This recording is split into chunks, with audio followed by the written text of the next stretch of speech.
the Aussie and Friends gang a lot more. Just to figure out, like, again, what their goals are, if they are just doing this for fun, or if they do want to get signed from an org, if they do want to make that deep run here in the NA Verizon Game Changers. But those questions will have to wait because very short tech pause. We are back into the action, back into the pistol round between Aussie and Friends and FlyQuest Red, where seeing some aggressiveness off the Paranoia combo to clear out main. Looks like nobody's home, though, really towards the A side on the time of Aussie and Friends. Yeah, retake towards A. Focus towards mid. They had Riv run across to try and distract with Marceline still staying in vent. So trying to activate there. You see the gate crash and spawn, leaving it to lean. You can go either way off of that for the side of Marceline here. As it is a setup for A. The drone starts to clear. Yeah, and you can kind of tell here a little bit. Aussie and Friends playing that true-to-life retake scenario. Already the drone to try and counter this ramps control. And ooh, look at that. An early frag found on the Jazzykins. Major players taken out with that stun for the retake. Now it's just numbers game over towards main. Landy starting to peek out now, too, for Aussie and Friends coming through. The power of friendship is winning right now, Zobi. And they'll have a few more. Just one player up here as they have that advantage. They start to push around. This is a dangerous spot. Thea has no chance of walking through that crossfire without going down. Luvalit, a quick shot. And now, just to play the time on that spike as they hear the drop in. Lovely. 25 HP. Trying to connect on the first. Lydia, though, better HP. Stands her ground as Riv sticks the defuse because time was starting to slip away. Again, I liked the insertion. I liked the idea to fight forward there because you realize something's up. Drone didn't see anything. They're obviously giving up a lot of this A space for free.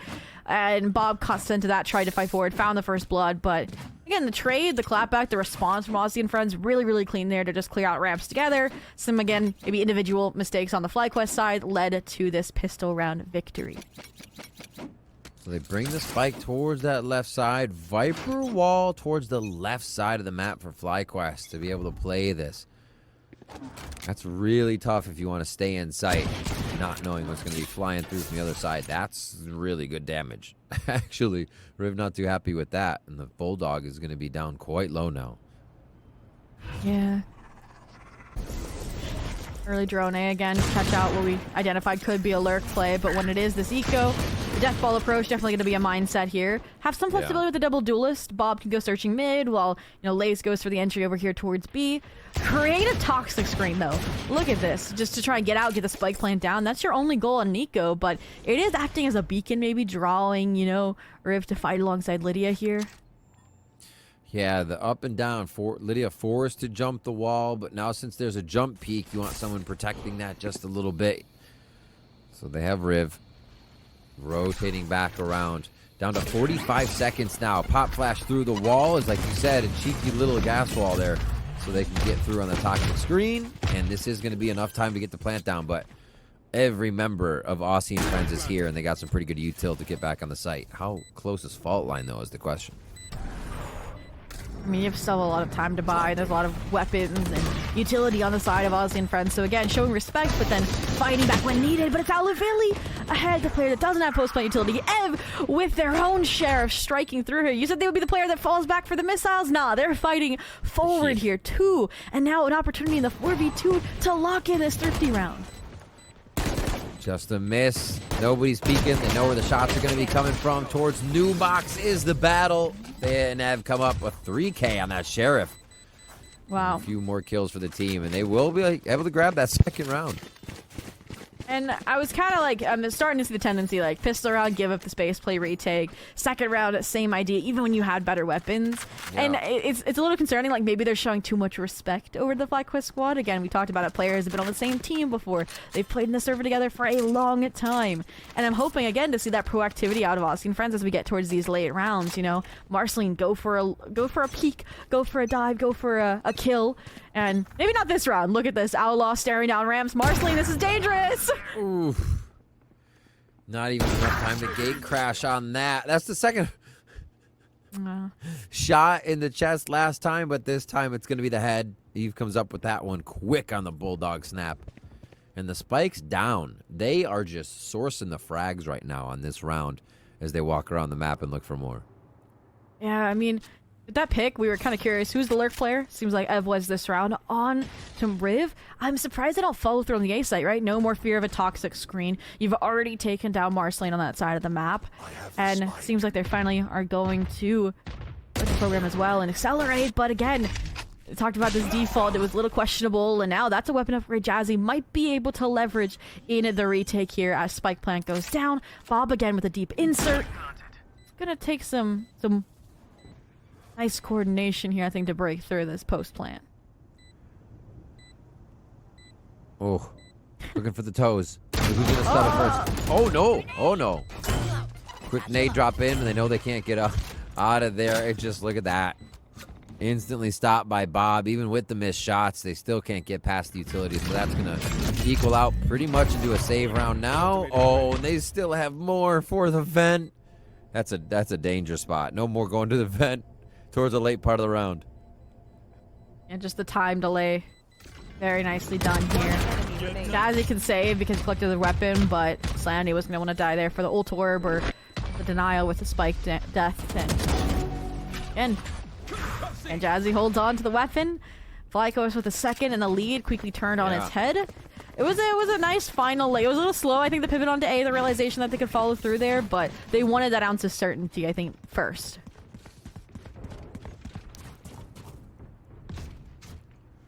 Bob giving them quite a bit of certainty, quite a bit of defense in there. Yeah, they did work it. Like, Spike being down, just... I wonder if that will penalize them, if any Aussie and Friends lurks come through. But if they keep taking down 1 to 2 members on those lurks, they're going to be pretty fine and get into the site with that low of pressure from the side of Aussie and Friends. So Dimensional Drift here into A. They'll make this one a little bit easier with that ult, but Marceline pulls it right back into Aussie and Friends' favor with a beautiful shot there. Ask and you shall receive. She fights for it. She finds the first blood. And yeah. Now with Fly, we talked about the importance of that secondary lurk being a plan B or even a backstab opportunity. That's fallen. So you gotta have an extra edge. And that's what the Armageddon from Ev seeking to bring out here. I like the snake bite. I was gonna say it was supposed to punish, but the decay means that the Armageddon's thrown back into Ev's face. They're finished off. And now this is an Aussie and Friends successful retake in the making. That's an oopsie. Can they fix it? It's getting a little muddy. Aussie and Friends pull right through. Lace gets one. As you can have a little bit of moment to reset here, but now there's too much. Too many salvos, too many shots, too many people. And they're going to go ahead and give that one over to Jazzykins, as we will see another round here going back and forth between FlyQuest and Aussie and Friends. Wow. We finally got to see what a successful retake looks like after they give up a lot of that space. And again, I think the major difference there is before they vacate the premises, Marceline kicks out the tenants, finds that first blood, and then the follow-up there as well. I want to say it. Riv's singular snake bite, I think, completely changes the outcome of that round. Because if you notice, Ev was trying to scale up, punish the players running away from the Armageddon, and so that sectioning just keeps the entire team alive so they can refight through heaven, refight out rafters, and keep the numbers that they had in favor from the get-go. So really clean there to get us to the 2-2, back to a full rifle round, and I mean, it's looking like we're heating up for a nice ult spree. Slandy, Armageddon most notable here. Let's see how those get invested towards this B side of the map. Jazzy may be the one to pick this up. On that right side? No, left side. Tejo is Jazzy. Slandy moving forward, but never mind.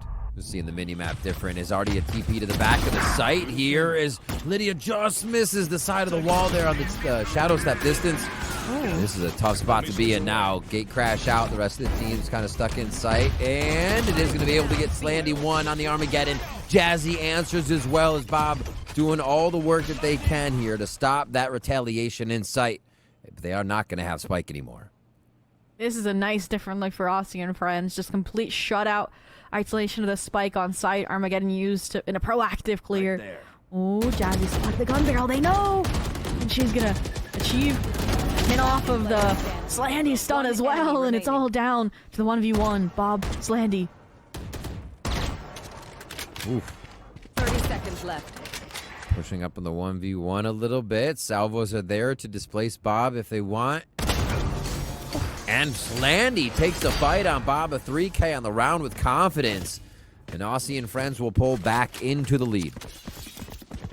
Again, very, very nice round. Impressive for FlyQuest, I think, especially when they were all crowded in a B main to find some of those kills, to keep it close, to keep it bubbling down to that 1v1. But Slandy confident, not even playing down the timer, not playing for the spike at her feet. She just plays for the kill and secures the round for us in Friends the old-fashioned way. So now, this round is where the stakes are a little bit higher. You know, you still have the Rolling Thunder here for Jazzy. Money's going to get a little dicier for FlyQuest if they lose this round, so... Looks like they're going to use it. Yeah, I mean, default, but the aggression out of Aussie and friends, it seems unexpected from Fly. Fault line right into the kill. They haven't done anything on A main like that just yet, so really nicely done without really any homework about what they might be able to see there. Bob's trying to deliver the mail right now. Actually gets shut down. It's Marceline in sight. In the back, has not been cleared just yet. The dimensional drift sees it, but they've lost the other fighter on this site take. Can't really be activated on. Oh, never mind. Finding a kill there is huge because it'll facilitate Spike getting onto the site. Lace has cleared it out, terraforms the land for this plant. But the Rolling Thunder's the difficulty. Fortunately, it's a Yoru and Omen, so they can get out. A little bit safety net to fall back on, but 49 seconds left. They're going to have to make a decision. You know the breach is here, and that's really where the information ends. All right, Gate Crash is back. So this is... Oh, I thought there was going to be a little bit more of a fake, but Lace actually wants to get there in time. Ooh. They don't want to split too much. So all the way over here. Can't be a TP back, because Thea's only going to get ult with the plant.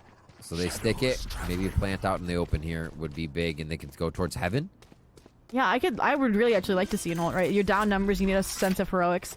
Lydia actually went there from the shadows. I would like to see her invested for some information, but instead of Thea getting aggressive, it looks like Lace was trying to take the charge. But again, this combination, the breach and the Teo, has been so strong. Not letting FlyQuest get away with anything that they're trying. Oh, if they could hear all three there going up to heaven would be perfect. But you see Slandy reads that. They cannot lose heaven control right now. Ooh. And they expect it. But it's all going to be a fight in the site. Lydia and Jazzykins able to take that in their 1v1s. And another round here for Aussie and friends is they got a little bucked off of their momentum on round 2 there, but said, okay, that's a fluke. We're gonna start taking back control of this from the defensive side. Oh, for sure. The coordinated clear, again, of main. Letting a little corner slip through. So Coach Joe going to step in, take a timeout here because, again, right now we're seeing, again, with the difference the composition offers. It's these trap plays, it's this aggression, it's this breach and Tejo coordination that is truly shining. Marceline, kind of the cherry on top with, again, some of these opening first kills.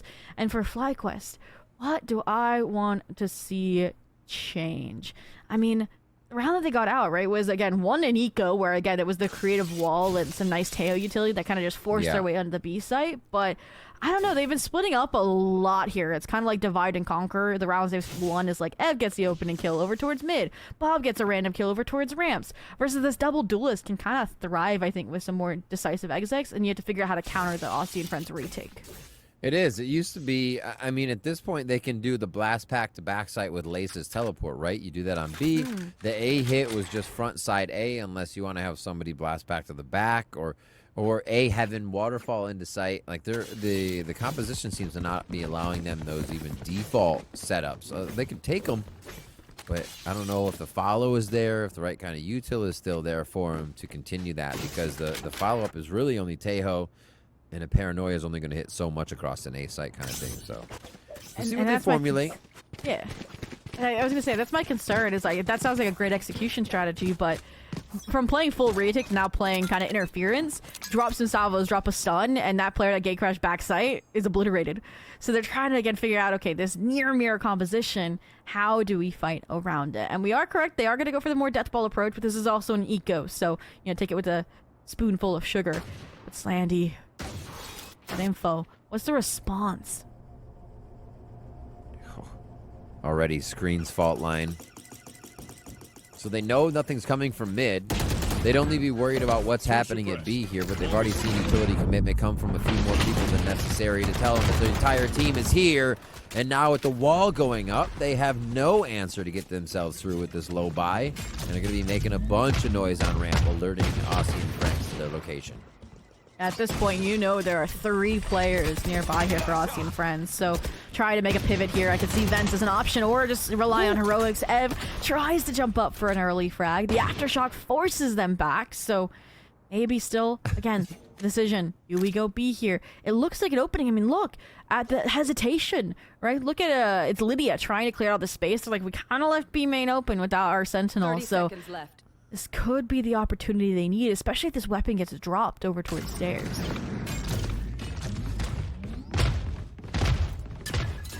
No, they know. Moving in.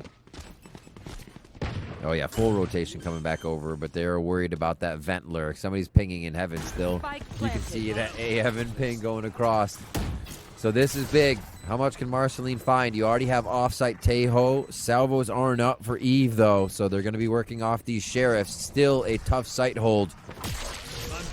Aussie and friends should be able to come back hard on this retake.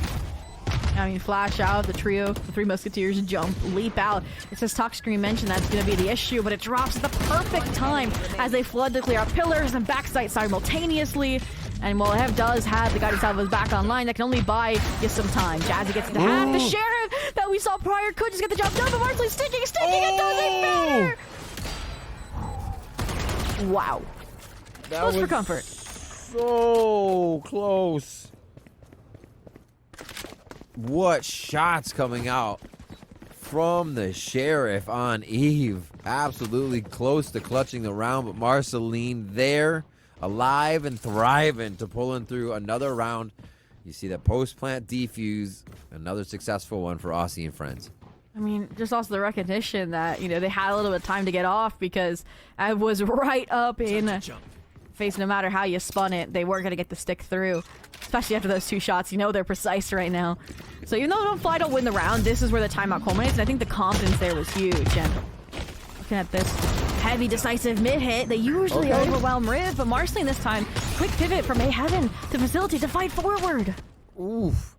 So we finally see the double duelists get a little bit of pace here. Going towards mid, it's only going to even up at 4-4. But you got to give the attacking team a bit of an advantage there whenever there's a member down. Even if it's on both sides, they can choose where they want to stick their team. I mean, right now they're actually choosing the heavy-handed site of Aussie and friends, so let's see how they get in. This wall's been doing numbers. They don't know about Lydia. Always the big kicker here. And Ev again taking the reins, steering this ship for FlyQuest into a post plant. At least it's delayed for the time being. Aftershock, fault line. Jazzy trying to disrespect the Armageddon. And she does so successfully, getting ahead of it, finding a frag on it there. And she double dips for more, where it's again Ev to step forward. Lace with one more on the Slandy. The plant goes down. The extra money in the pocket of the side of FlyQuest. And they needed to stop the bleeding with that round. Ev, another big round coming through there. And the rest of the team able to capitalize. Ult starting to come online. Hopefully soon enough for them, though. They need to pull back these rounds before they get squished a little bit more by what could possibly be maybe 7 or 8 for Aussie and friends if they can take this 9 round. Yeah, I mean, the strategy's working, right? Deathball into B, set up the post, but I feel like if they keep that up, I feel like they're going to give Aussie and friends a chance to counter it. So I'm looking for that innovation, that creativity, and it looks like they want to fix the mistakes of how the mid-fight went last time around, just send a boom bot instead. And they're kind of lucky. They're avoiding this trap of the 3-player stack here. Stinger and Sheriffs to complement the mid-hold buy. Likely a fault line from Jazzy would have set it up, but for the time being, it's the lean towards B where they've changed it. Riv was playing Heaven. Now she's on site. She has the orb, it looks like, to play around here. Maybe isolate the fight onto the gate crashing Yoru. Let's see.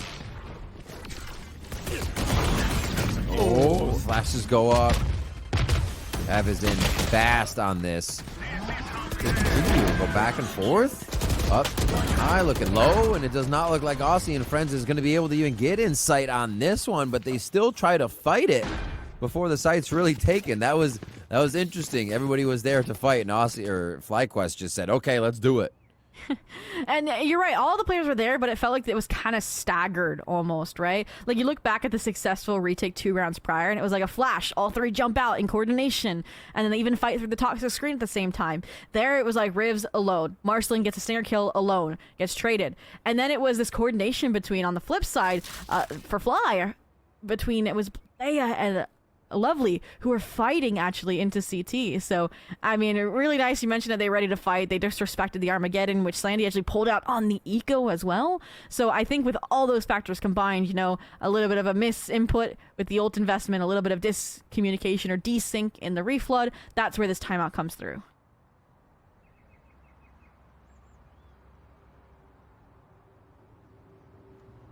All right. Okay. Timeout for Aussie and friends here continues to go through. And we will begin right after this with Marceline having an operator. Starting to bring out the big guns here as they bring the bank down a little bit to see if they can flex it back into their favor. What is going to happen for them?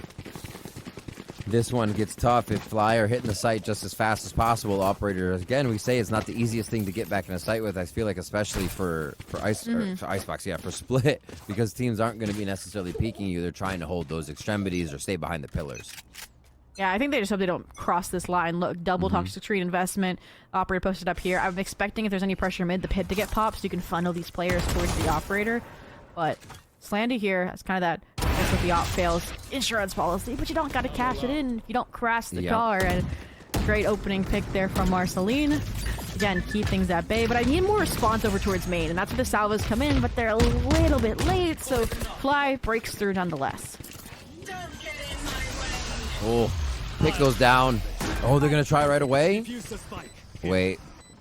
So they know where the spike is. They know where to dump in the utility. Nobody's going to sit on the spike, but this gives them the right side here. Out of dimensional drift. They're all forced to hide inside. That was a foot. That was a foot. They got somebody killed. That's another shot by Marceline. The quick scope back in as well as Jazzykins answers on the follow-up. Slandy's ready for Thea's flank.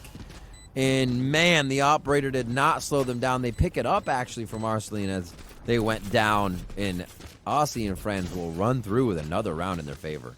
Yeah, very impressive turnaround out of the timeout. I mean, one, the economy supporting Marceline with the operator. She does not miss a shot there. We mentioned it, Fly, find the opening, capitalize, lock in the site with what should have been a nice Viper's pit, but the dimensional drift, you know, didn't set up anybody. It set up Marceline for her own success. So really, really nicely done there on the retake. Again, the re-synergy, the sync of clearing out a main as well. I really like Slandy being left to take out Thea, the lone remaining player. So they got a safety net of a 6th round. FlyQuest going to look to keep things close here. Familiar a death ball brewing. But again, it's Marceline, a different angle this time around. This time, she loses the engagement for Slace. Ooh, that's crazy. What a nice shot. It's been a few times now that Aussie and friends has kind of put themselves up to A main to get pressure, so Lace was ready for this one. Textbook peek. They're getting pincered really fast, though. Wet socks coming through for Slandy. Fast through that sewer.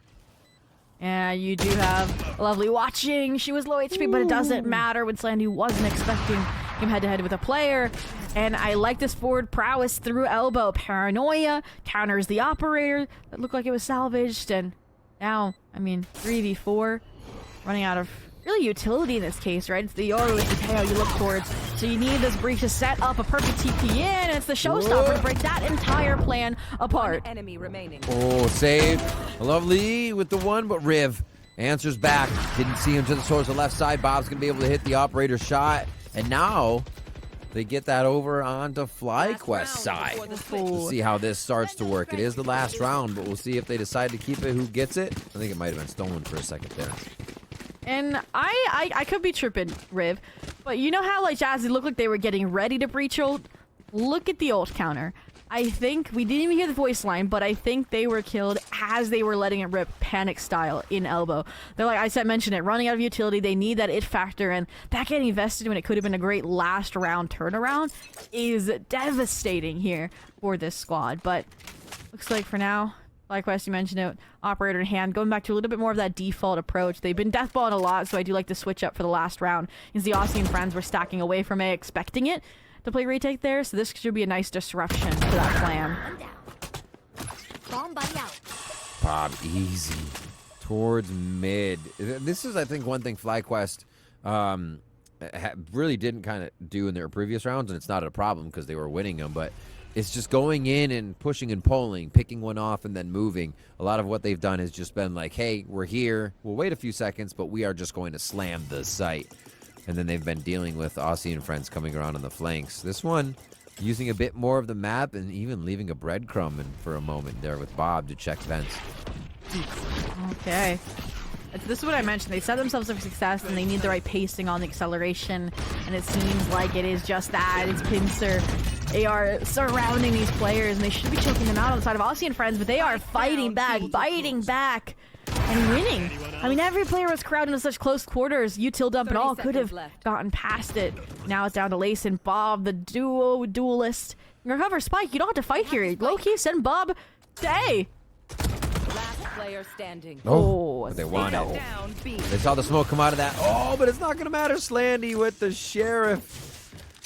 Takes it down 7-5. Aussie and Friends will have the defensive half to themselves, but now FlyQuest get to wait with open arms and see if Aussie and Friends have the strategies to make it to site, either get the kills or get the spike down. I believe this one's going to get close. I think we might get overtime on this. I'm predicting it.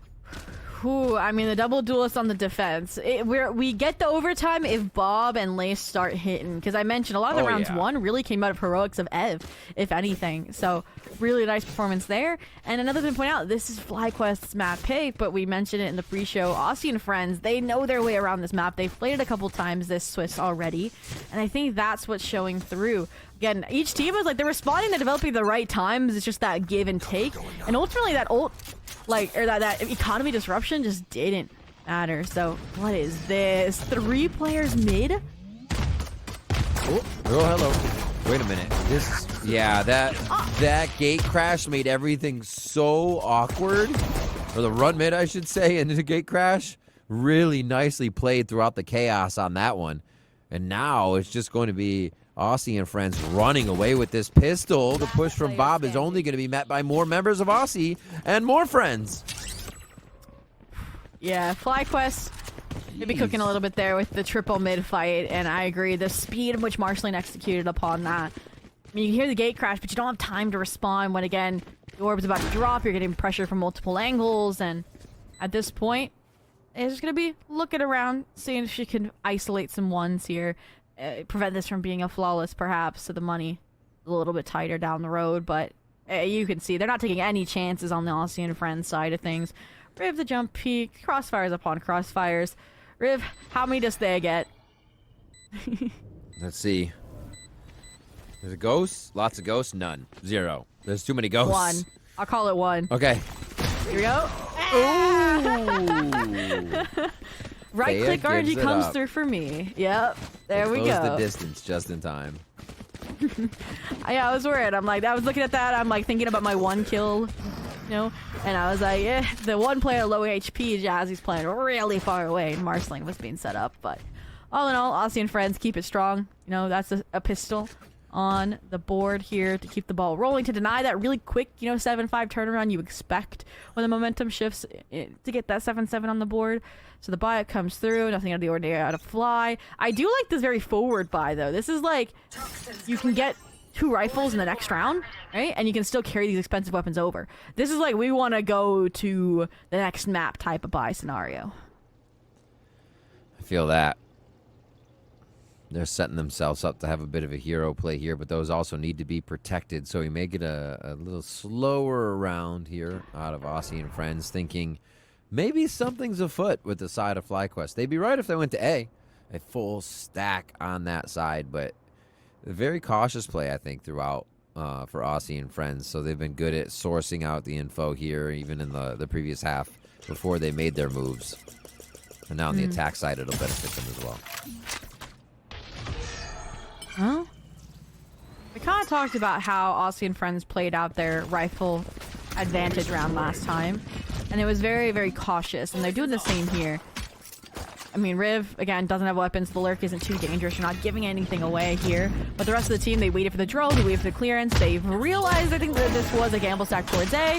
And Riv's just making it a little bit harder to get back into that B site later down the line. And they don't have Tejo salvos now. They do have the drone to get back in, which is very nice. They can identify maybe some of the members of Aussie and Friends.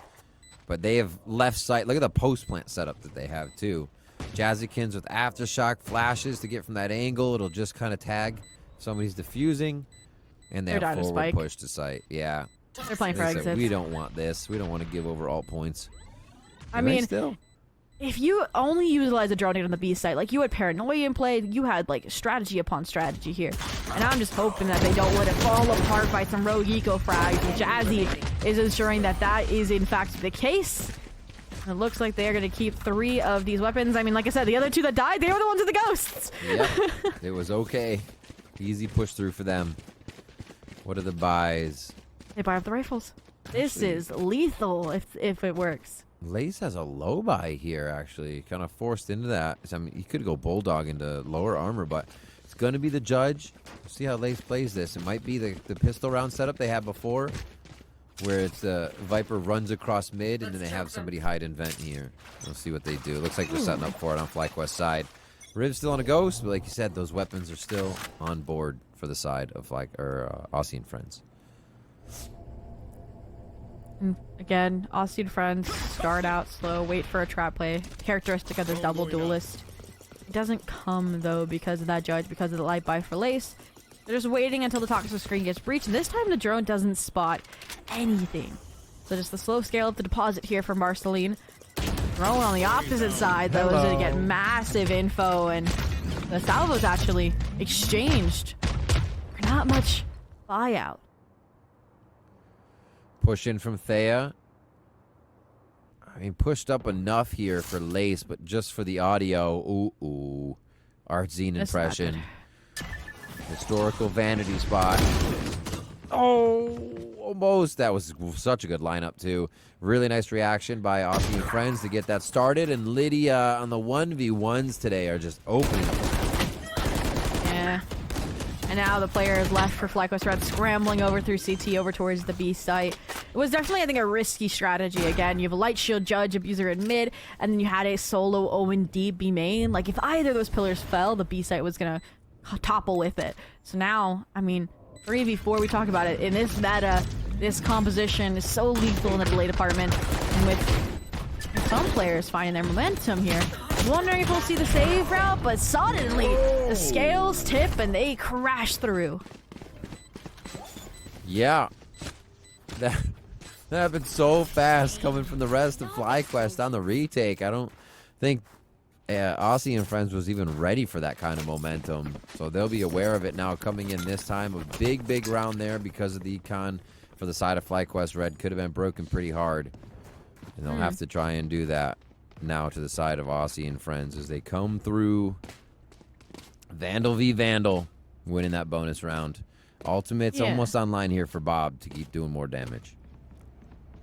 For sure. And I mean, again, you look at that heavy investment as well, like the buy strategy they were going for. They really wanted to win that third round. Yeah. So Fly getting back on the table here, denies double digits.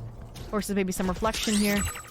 And look at this. Lace following the drone up, looking now for the reveal. But I always love this tag team. You bait them in, you double team it, and you obliterate. Lydia having the back of Riv here. And now, I mean, you've gotten 2 over towards the A site. This is the biggest play you can make, is mass rotate, get that site for free. Look at what Fly has up their sleeve as well. 3 players going to try and overwhelm that offsite player. Going to try and, again, just piece this retake apart bit by bit. And they keep pushing if they don't see anybody? Do they stay? Well, they have heaven control and they have sight control here, so it looks like they will be staying in this formation. What's that util for the side? Bob, 2 away from ult, as we said, but full util for Thea. Except for 1 smoke, I should say, in that bite. Place the right person. That's 1. That's a beautiful paranoia for 2, and a third one stands tall just above them on the ramp. As Aftershock is going to displace. They move okay. And again, this is when things start to tip unexpectedly. But Marceline, much like how she was playing the defense, plays for disruption here. Plays forward to ensure nobody can get onto his site. And Bob is left to tell and save this weapon. No exits either. Safe evacuation out of CT here. Into the defender spawn. 3-player strong for Aussie and Friends. No timeout needed. They rebound. Again, credit to the buy being as strong as it was, taking those 3 weapons forward. They can still buy out. They can buy up. And FlyQuest. Another rifle round or 2 lost, and the ults will favor Aussie and Friends. The money goes favor Aussie and Friends. Yeah. And your pick looks like it could start to slip. That would be tough. I think FlyQuest needed to get a little bit earlier of a lead, or at least hold that bonus round to keep going, because the gun rounds are the thing that have not really been favoring them here throughout this first map. See if they can get a lockdown on it, as they're kind of just in a line of scrimmage here on that defensive side. I like this positioning. Give you a chance to play your life and anchor back, but they do give up the extremities. This is an interesting util investment. It's kind of like faking really heavy mid pressure with the salvos, with the stun, but there's no follow-up on the bomb. Yeah. So now the question marks are post. FlyQuest doesn't waver. Still holding this aiming crossfire. Lace left on their lonesome as they have low HP, forced to fall off the angle. Careful of the snake bite at your feet. And they're only going to have limping back into this one, but it doesn't matter. Big kills coming in from the initiator, as well as Lace on the duelist. 3v3 here as they continue this round. The Bucky for a lovely coming through. Can it jump into sight? Be perfect for that hell. Just jump right into the right and get somebody with the buckshot. Look at this. Marsley not even giving FlyQuest a second to think here. Pops the dimensional drift, but that could be their undoing, right? It kind of isolated Jazzy on side, gives the 1v1. Marsley unfortunately comes out in time to get the trade, but it's still numbers equated, the 2-on-2. A lovely just baiting for the Bucky. The trade out though, like weapon at the last second is good. Oh. And it falls to Lydia to clutch it out, and they do. What a shot. Just a quick side tap. Zero error anywhere to be had on that. And another round for Aussie and friends. And what you would have thought looked like FlyQuest kind of creeping back in. They got in. There was a change on a Lovely's weapon that came to a Vandal. Beautiful kill behind map. And then it's just Lydia. That power, the pedigree, knowing what to do in the situation. Takes two heads off. 17 and 11.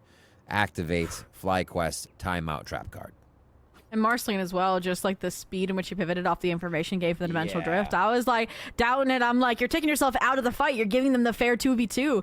But she finds the frag onto Bob to keep the players on site alive. Like you mentioned, the trades were starting to go in FlyQuest's favor. If Bob was still alive in that situation, it would have probably been a trade onto Lydia. So ultimately, Aussie and friends again get their desired 11th. They break the bank of FlyQuest like foretold. And now, I mean, you have some ults, Showstopper to work with, Pit to work with here, to maybe pull a fast one to pull out a thrifty win. If not, I mean, Aussie and friends, they're guaranteed 12, and you need 6 just to get to overtime. Yeah. And it's tough to stop. I mean, you should be able to do a lot of defending, and it's tough for the attackers to kind of really get in and hold the site with how much you should be able to do damage. But when you're down on economy, it hurts even more on split, more so than other maps, because of how tight the site is once you get in it and how many corners you have to check. You have to kind of disperse pillar, check B main, and same thing on A. There's just a lot. So if you don't have a raise nade to throw in, if you don't have your flashes, well, you're going to drop in and they're just going to hear you and start fighting you. So being low on money is tough, even more so for FlyQuest. Hopefully their sheriffs can ring true, put some bank back in that pocket, and surface a few more rounds before Aussie and friends get on that game point, which is right there, just this round. Yeah. Aussie and friends start with this larger pace, just again, trying to fizzle out any eco kind of whimsical play FlyQuest might have picked up during that timeout. They also denied a lot of information here, so you saw like the gate crash utilized early out of Lace to rejoin them B, and they might just be getting lucky here. Marceline solo, but the timing just right. And that's where the players out of main are going to accelerate. Marceline frag after frag, first blood after first blood. It all falls to Thea. Give me the crosshair. Give me the color. What toothpaste do they Sense. use? Sense. The monitor. Gaming chair. No. Uh-oh. The way to live out of this one? Yeah, there's no way. There was no way. That way Lydia Is that through the smoke? takes down Or is there a Thea. gap over the box? I think they answered back. There might have been a gap just kind of as the circular portion of the smoke came down there. The rotundness of the smoke. Well, Two left here for FlyQuest. Oh, okay. the gun. Bob does That's not still go down. Showstopper. Oh my gosh, the shots through the smoke connect on to Lydia through the box, Yeah, but what the heck? they're returning kind, so I mean, Bob's essentially taken out of the fight. take your trophy, take your weapon, and get out. Ev, obviously not able to find a similar upgrade. Just gonna try to play for damage here.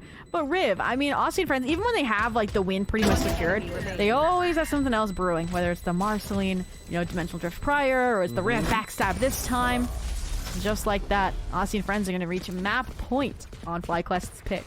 I think something teams need to take note of that for Aussie and Friends is if you're watching this game, you see them plant and they act. If it's not one person planting or two people and they have to be safe, they're activating the next phase of the round. It doesn't stop for them. It's not just time to post plan. It's what lurk can we create or do we have going right now that further advances this play we already have the spike down on. So yeah, you're right.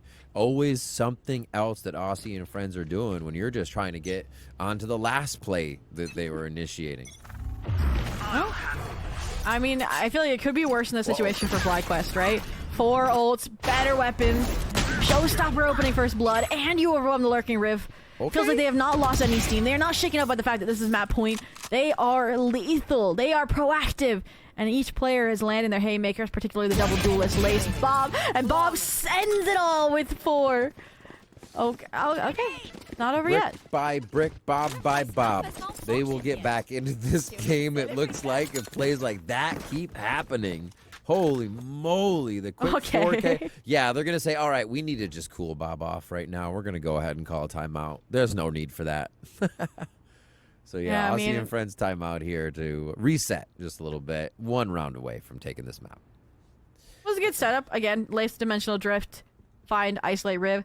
Because you remember, take that flashback, right? Where Lace tried to get aggressive, and it was like the Lydia Riv show where it was like the bait and switch.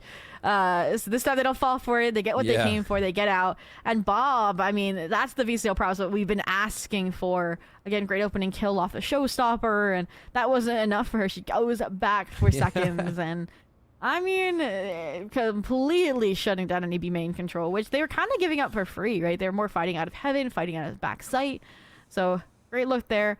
And now Aussie and Friends are left with the adaptation to evolve. And, okay, B main, gotta be careful now of Bob.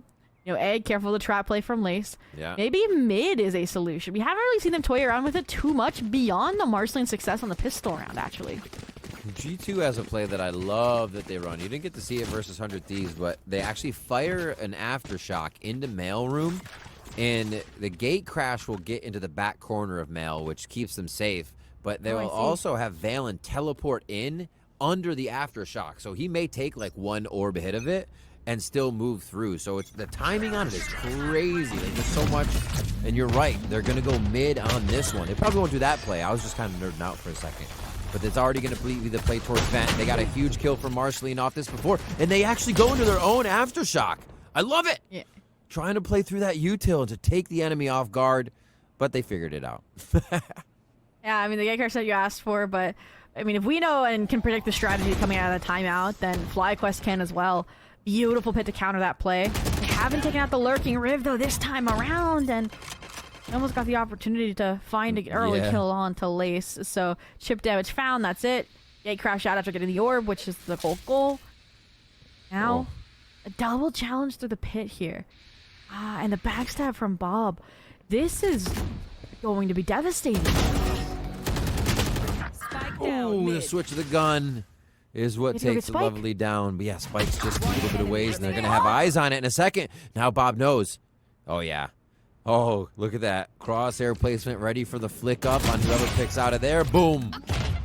Just a quick adjustment, and Jazzykins goes down. That's another round for FlyQuest, and those kills happened like all over the map and in a varied amount of time. Like, it wasn't a big fight here or there.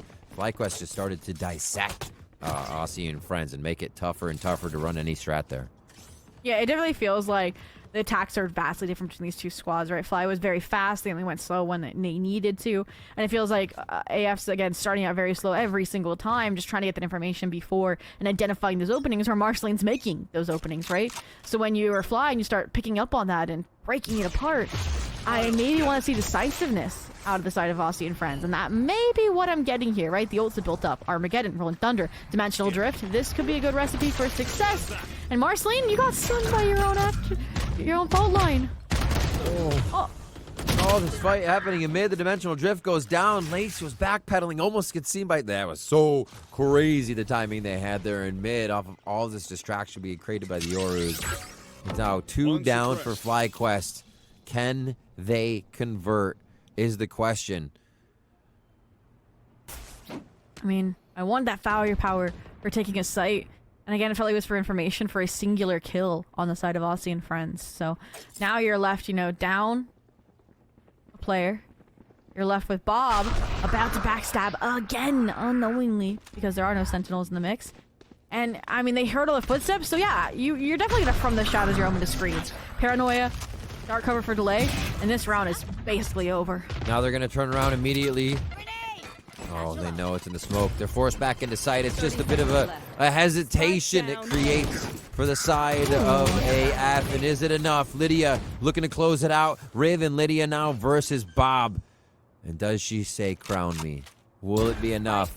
Sees one. Yeah, Riv doesn't even want that smoke. So smart. Gets out of the situation. I mean, Beautiful this job. is their 13th. They utilized the ultimates. They turned around what was a beautiful setup from FlyQuest. I mean, I cast a curse this into existence, and Bob cannot get me out of the hole I've dug myself. The 4-piece found by Lydia. A standout performance here to compliment Marceline.